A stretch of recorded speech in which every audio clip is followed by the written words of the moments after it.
Assalamualaikum warahmatullahi wabarakatuh. Halo semuanya, izinkan saya memperkenalkan diri. Perkenalkan nama saya Geska Zahra Jauza dengan NIM 120220219 dari program studi perencanaan wilayah dan kota kelas RA. Pada kesempatan kali ini, saya akan mempresentasikan tugas mata kuliah perencanaan wilayah mengenai pembangunan wilayah berdasarkan paradigma Keynesian yang diampu oleh Bapak Asirin STMT.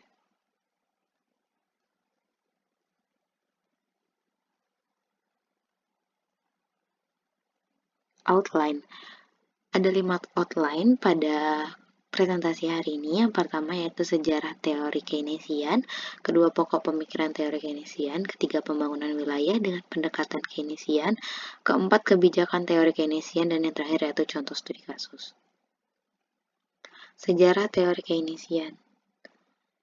Yang pertama yaitu ekonomi Keynesian ini atau disebut juga dengan Keynesianisme awal mula dikembangkan oleh John Maynard Keynes yang pendekatan khasnya berfokus pada sisi permintaan ekonomi dan peran pemerintah dalam meningkatkan dan mengelola permintaan.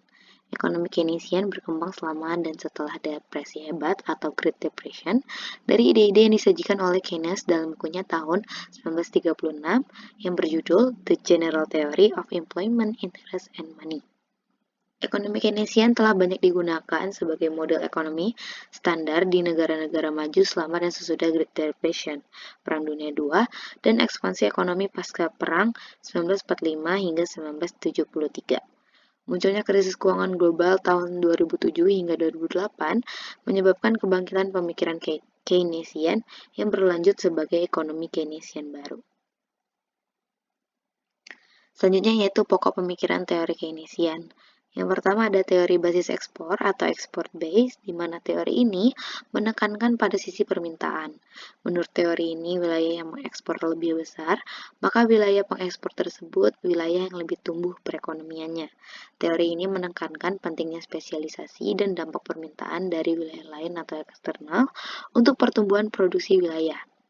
Adapun besarnya permintaan ini ditentukan oleh 3 hal, yaitu harga barang yang diekspor di dalam wilayah itu, tingkat pendapatan wilayah lain, dan harga barang substitusi di pasar wilayah lain atau eksternal.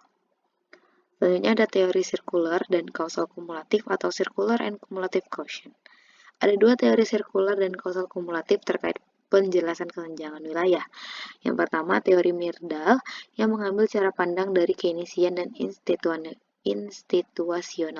sosioekonomi, atau dengan kata lain, Myrdal menjelaskan kesenjangan wilayah dengan memasukkan faktor-faktor ekonomi dan non-ekonomi.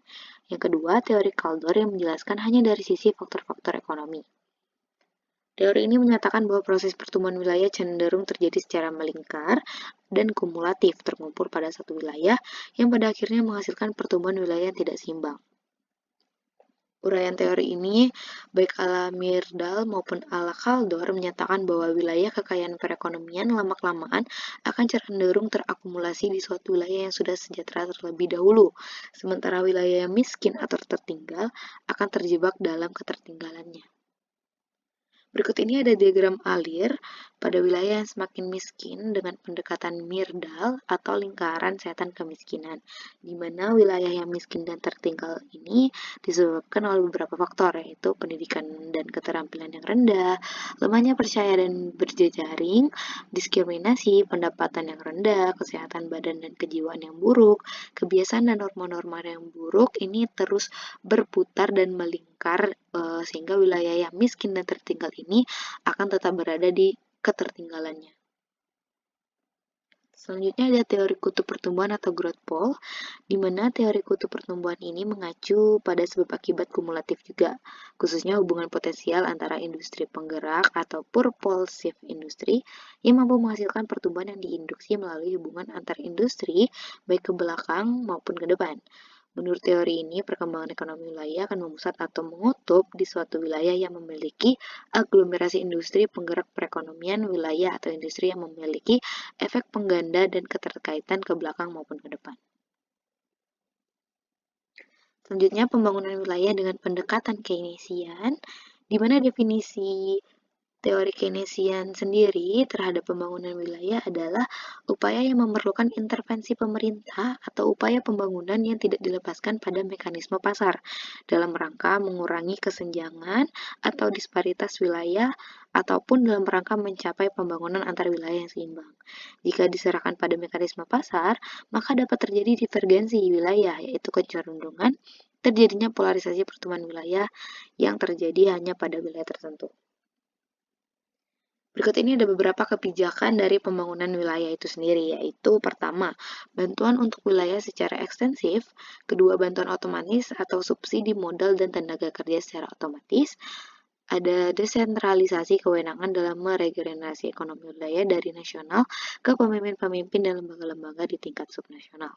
Selanjutnya ada pengendalian pembangunan industri, investasi infrastruktur, perencanaan spasial atau rencana tata ruang, kemudian nasionalisasi industri, pengelolaan kota dan pembangunan kota baru.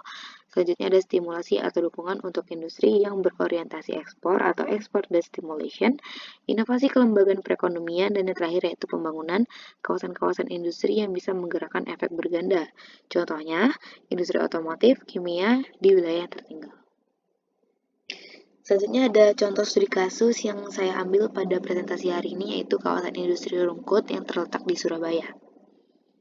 Surabaya Industrial Estate Rungkut atau biasa dikenal dengan CR merupakan pengusaha yang mengelola kawasan industri yang berlokasi di Kecamatan Rungkut, Surabaya.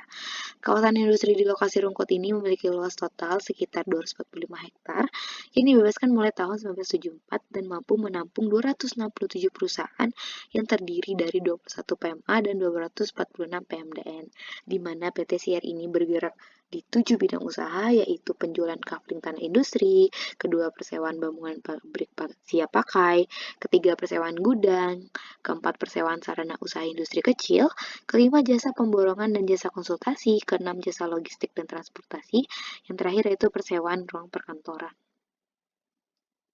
Berikut ini ada sejarah singkat jejak langkah dari PT CR, di mana pada tahun pertama yaitu 1974 itu merupakan berdirinya PT CR dan juga pembebasan lahan di Rungkut sekitar 245 hektar.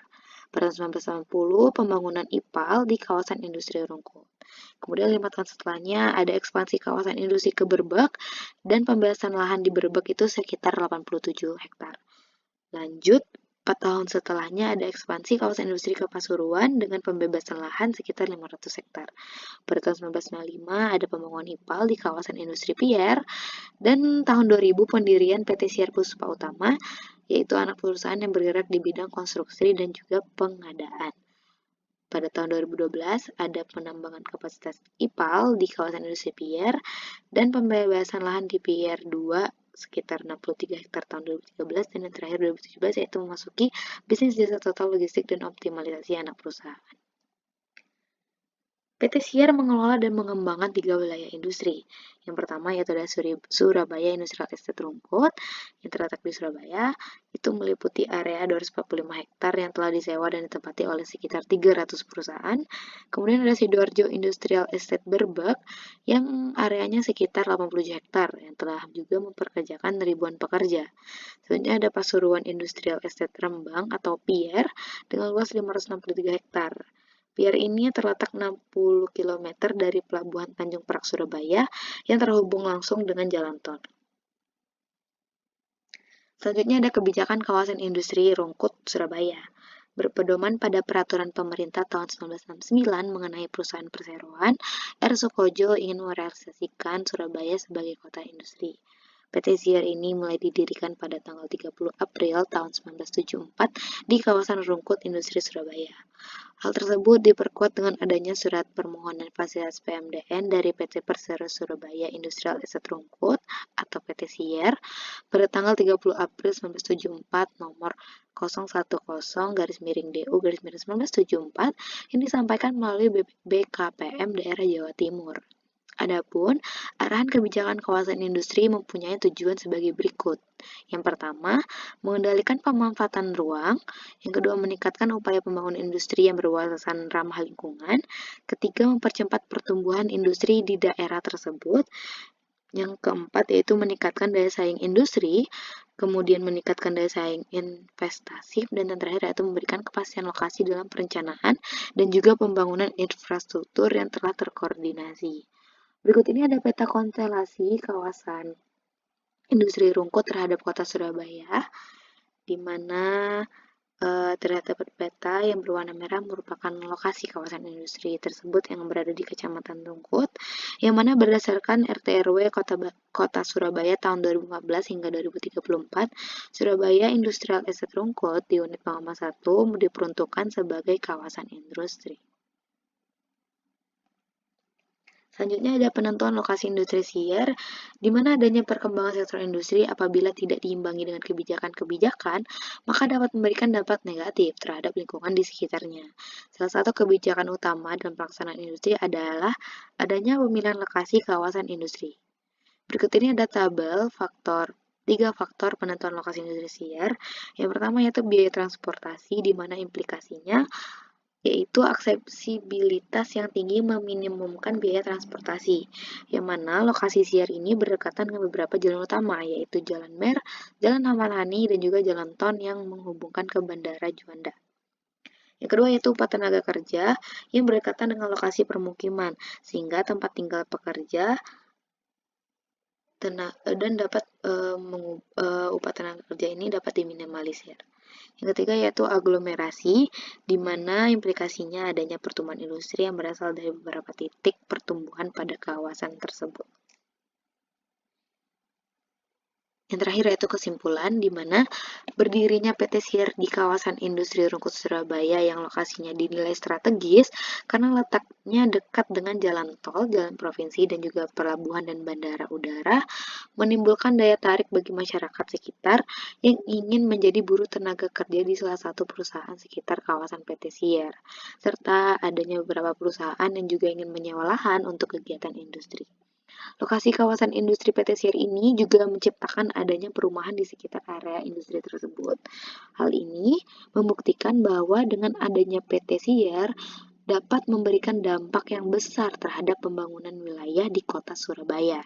Di antaranya, PT SIR ini berpengaruh terhadap pertumbuhan sosial ekonomi di kota Surabaya, yaitu meningkatkan upaya pembangunan industri yang berwawasan ramah lingkungan, kemudian mempercepat pertumbuhan industri di daerah Surabaya, meningkatkan daya saing industri, dan juga terakhir meningkatkan daya saing investasi. Berikut ini adalah beberapa referensi yang saya pakai untuk topik paradigma teori Keynesian ini dalam pembangunan wilayah. Mungkin hanya segini yang dapat saya sampaikan mengenai pembangunan wilayah dalam paradigma teori Keynesian. Lebih kurangnya saya mohon maaf. Terima kasih. Wassalamualaikum warahmatullahi wabarakatuh.